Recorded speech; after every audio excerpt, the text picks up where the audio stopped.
So, one of my guilty pleasures has always been analog horror. I love to torture myself with a good ARG from time to time, and recently I stumbled upon this series that really caught my attention for how unique it is. White Stag Education is a new take on the analog horror genre, which I believe does not get nearly enough recognition as it deserves.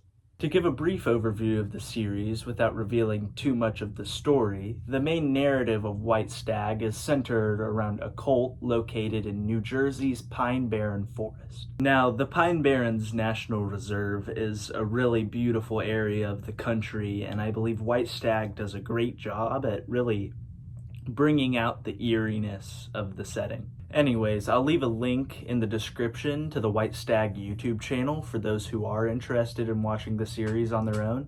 Like I said earlier, it's a really good take on the analog horror genre, and it's definitely worth a watch, and personally, I can't wait to see what happens next in the narrative. Anyways, the reason I bring up White Stag is because its setting within the Pine Barrens forest instantly brought to mind a famous cryptid which has always been one of my favorites. And that, my friends, would be the Jersey Devil. And I don't mean the mediocre hockey team which stole its name from the cryptid. Go Blackhawks. But rather the goat, bat, kangaroo love child that's skulking around the woods of New Jersey. Now, while there are several origin stories for the cute little guy, I'm going to stick to the one that's most well known. But before I get into the story, I want to provide a little bit of context. I just realized after I finished filming that it's raining outside and my metal house makes it to where you can hear it on the phone, so please ignore that. 30 minutes outside of Atlantic City, New Jersey, lies the small hamlet of Leeds Point. The village itself sharing the name of its founder, Daniel Leeds. Now, Daniel and the entire Leeds family ended up emigrating from England to New Jersey sometime around 1680. The family quickly became devout Quakers, and Daniel started publishing almanacs for the farmers and workers around the Mid-Atlantic region. After a while, though, the Quakers began to take issue with the Leeds family after Daniel used, quote, satanic imagery in some of his almanacs. This only led to bad blood being formed between the Leeds family and the Quaker faith, which lasted for many, many years. Years pass, and in the early 1700s, Daniel is selected by the British governor of the area to survey the lands which are now western Jersey, largely dominated by the Pine Barrens. This is what led him to discovering the area which would later become Leeds Point. Now, Daniel and the Leeds family are all real. They're not made up a part of the Jersey Devil legend. They have real historical documentation behind them to prove their existence. Everything I've said up until this point has at least had some sort of historical documentation, but everything after this is all legend. Now I can begin the actual story itself behind the Jersey Devil. In 1735, a woman named Jane Leeds, who would be either the daughter or granddaughter of Daniel Leeds, became pregnant with what would be her 13th child. Which, you heard me right, 13. 1, 3, which is absolutely bonkers. Like, I know back then humans were pretty much rabbits and everybody had a lot of kids, but I feel like even at that point in time, 13 kids is just wackadoodle. At that point, I feel like labor wasn't even an issue for her. After kid number 5, I feel like the birthing process for Jane was pretty much just a trip to the water park. After 12 kids, that lady was walking around like a human slip and slide. She's reached the point where it's just, mazel tov, here's your baby. Anyways, back to the story. You know how we were talking about the Jersey Devil earlier and not this random lady's hooch? Jane, or Mother Leeds as these stories like to call her, was distraught at the idea of having a 13th kid. Alright, so 12 was all good, but 13, that's where we draw the line. Okay, I got that down. According to legend, Mommy Leeds cursed her unborn child out of irritation and proclaimed that this next baby would be the devil. And on a stormy night in 1735, Mommy Leeds got exactly what she wished for.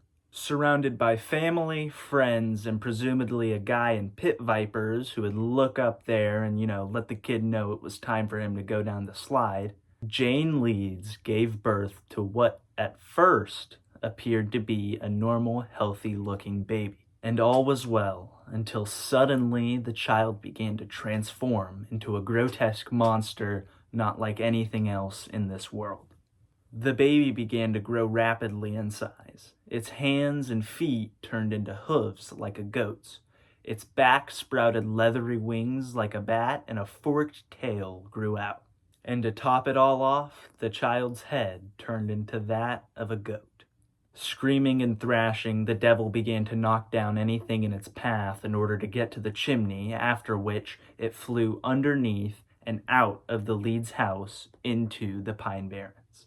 Another origin story for the devil, widely circulated by many of the Quakers of the area, cited Mother Leeds as a witch and said that the father of the creature was Satan himself. These legends are what gave the Jersey Devil its original name, the Devil of Leeds. What makes the Leeds Devil stand out more, in my opinion, is that unlike other American cryptids, it's been around for longer than we've been a country.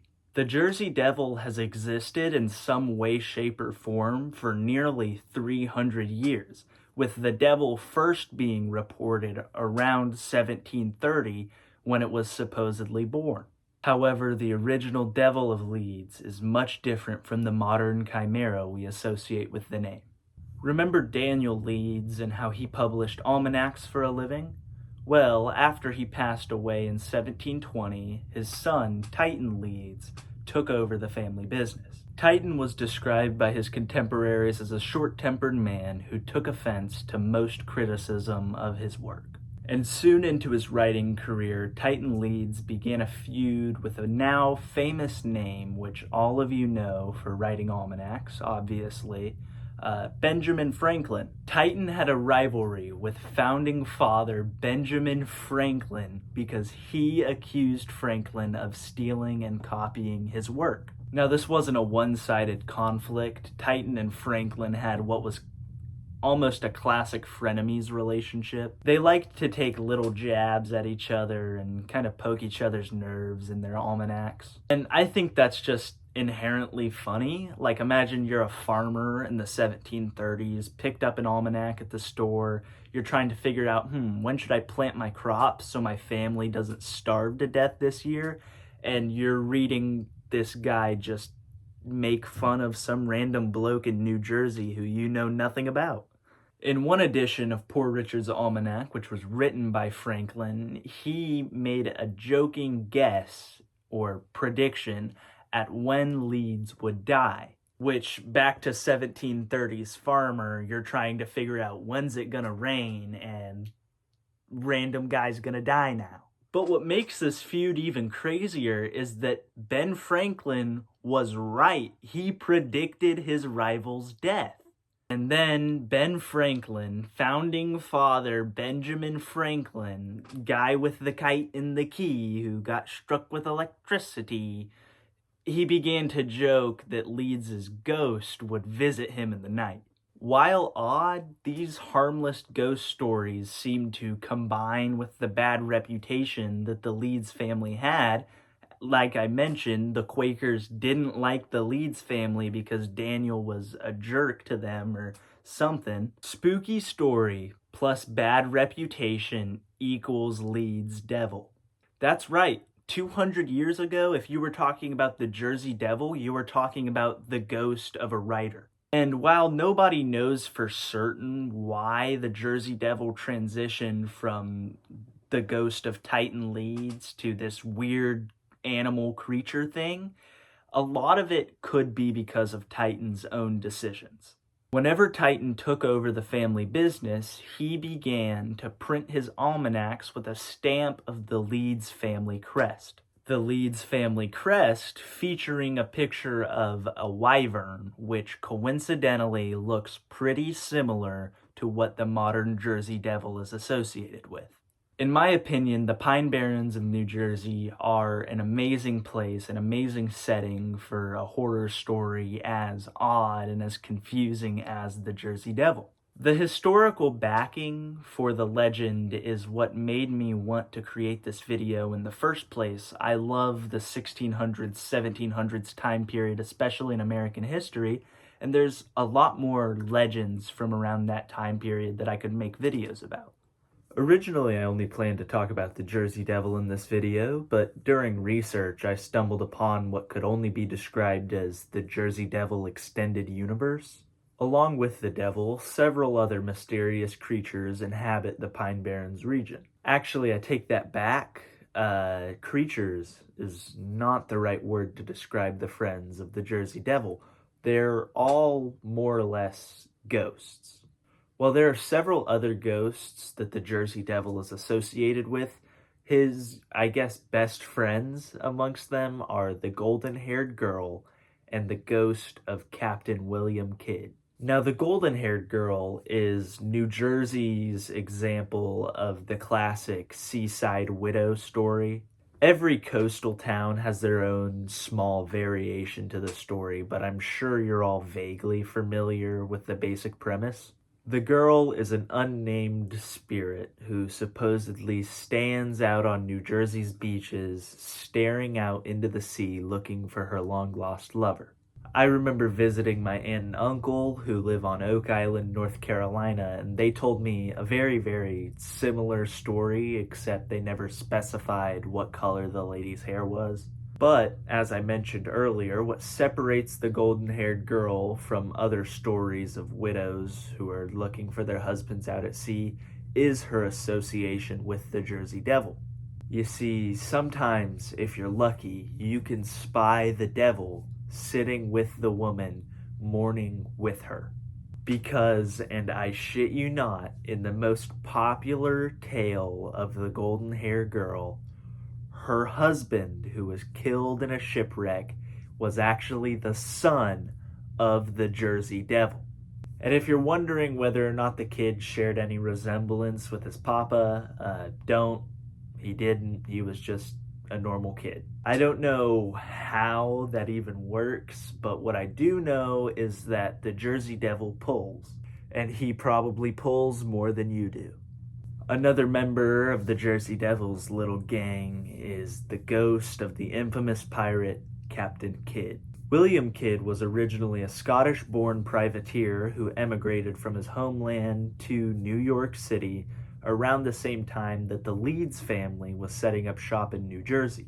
Now, the way that privateering worked in the golden age of piracy was a little confusing. The bottom line was, if you were employed as a privateer, you could take out Spanish or French vessels, but the second you turned and attacked an English settlement or an English ship, you were branded as a pirate. Now, I'm using pirate and privateer interchangeably with Captain Kidd because, according to who you asked, you would get a different answer.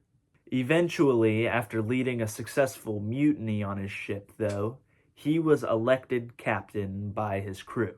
Now, even though he's one of the most well-known pirates of the time, he wasn't a successful or even a good one. In his entire career, he really only captured one ship worth note.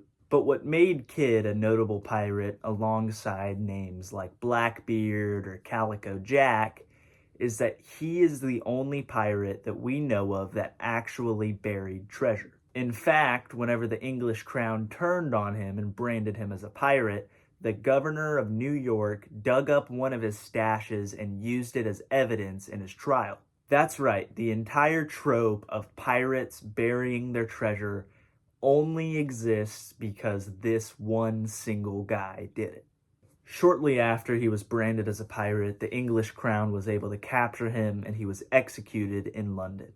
But according to the locals of Barnegat Bay, New Jersey, which I have no idea if I'm saying that right, I'm not from New Jersey, the ghost of Captain Kidd can be seen wandering up and down the beaches, vigilantly protecting some of his lost hoard. And he's been seen accompanied by his good friend, the Jersey Devil. I love this. I love this goofy little aspect of the Jersey Devil story, and it's what really solidifies this as one of my favorite cryptids of all time. Imagine if there were stories of Bigfoot hanging out with George Washington, or the Loch Ness Monster hanging out with William the Conqueror. And admittedly, these stories are definitely referring to the old Jersey Devil, the monster of Leeds, the ghost of Titan Leeds. It's just funnier, in my opinion, to imagine that it's the hybrid animal Jersey Devil strolling these beaches with Captain Kidd, and not just a regular old ghost. I personally have come to the conclusion that the Jersey Devil is probably the most misunderstood cryptid out there. I mean, I understand he's kind of spooky looking, but he can't help that. That's just how he was born. He had no control over his mother cursing him. The devil's mom had 13 kids, so he definitely had some sort of trauma from that.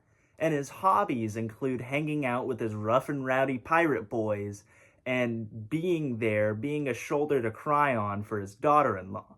And if that doesn't scream mommy issues to you guys at all, then I think I just need to be checked into an institution. I kind of feel bad for the guy now. I want to give him a big hug. He lost his son, but he's taking care of his daughter. His mom cursed him. He seems like a good guy. Don't get me wrong, if I saw him in the woods, I would shit myself. But if he caught me on a good day, I might give him a little nod, let him know that I sympathize. Anyways, that's all I've got for you guys this week. I do want to say, before I let you all go, thank you for the support on my last video over the ancient astronauts theory. I love stupid, goofy little topics such as this, and I'm really glad that you guys seem to like them too. I really appreciate you guys more than you know. Thank you all for watching this video. Go check out White Stag Education. There'll be a link in the description. And be kind to others. Bye-bye.